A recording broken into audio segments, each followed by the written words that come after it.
What is your interest in the Haitian Revolution?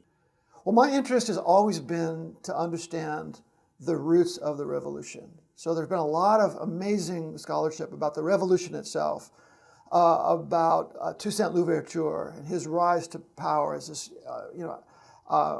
man of African ancestry who becomes, an extraordinary figure in diplomacy and military affairs, etc.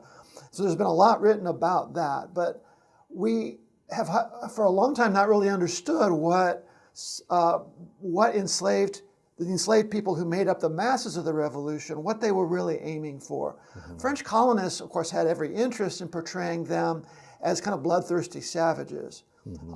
And also as people who, before they were, quote unquote, riled up into revolution, French colonists claimed that these enslaved people had been pretty content under slavery, and that Napoleon should help them, reinstall slavery, and they could go back to the old ways, which were just fine.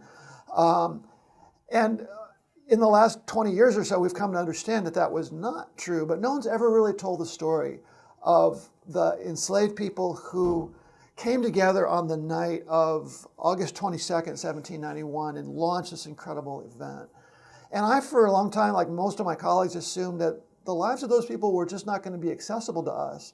Many of them died in the early revolution. Of course, they were not part of the French colonial regime. They didn't get to make documents, and if they were involved in documents, those were often destroyed. And so we had kind of written that off as a set of stories that we could only guess at. Mm-hmm. And what I've been able to do in this book is actually tell the stories of a dozen people.